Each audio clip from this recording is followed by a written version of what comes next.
করে শুনে নাও মা, আজকের তোমার ঘরে কোরআনের তেলাওয়াত নাই, তোমার সন্তান কোরআন পড়তে পারে না, তোমার বিবি কোরআন পড়তে পারে না রে মুসলমান।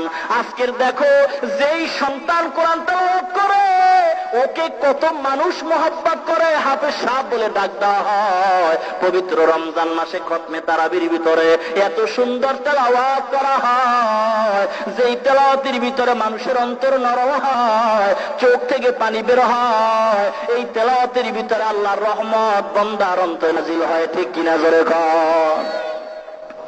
ও মুসলমান ইমানদার, আজকের কোরআন ঘরে নাই, ঘরের ভিতরে অশান্তি। কোরআন সমাজে নাই, সমাজে অশান্তি। কোরআন রাষ্ট্রে নাই, রাষ্ট্রের ভিতরে অশান্তি। কোরআন সংসদে নাই, সংসদে অশান্তি। কোরআন পার্লামেন্টে নাই, পার্লামেন্টে অশান্তি। কোরআন ব্যক্তি জীবনে নাই, ব্যক্তি জীবনে অশান্তি। কোরআন সামাজিক জীবনে নাই, সামাজিক জীবনে অশান্তি। আন্তর্জাতিক জীবনে কোরআন নাই, আন্তর্জাতিক জীবনটা হয় অশান্তি। ঠিক কিনা জোরে কর। এই কোরআন যখন তোমার ভিতরে থাকবে, কোরআন পড়নেওয়ালা মানুষ কখনো কারো ক্ষতি করতে পারবে না।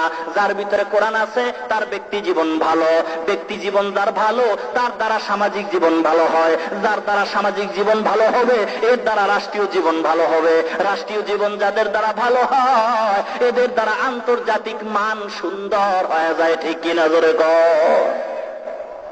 ও পর্দার অন্তরালে আমাগো ভালো করে শুনে নাও মা, আজকের তোমার ঘরে কোরআনের তেলাওয়াত নাই, তোমার সন্তান কোরআন পড়তে পারে না, তোমার বিবি কোরআন পড়তে পারে না রে মুসলমান। আজকের দেখো যেই সন্তান কোরআন তেলাওয়াত করে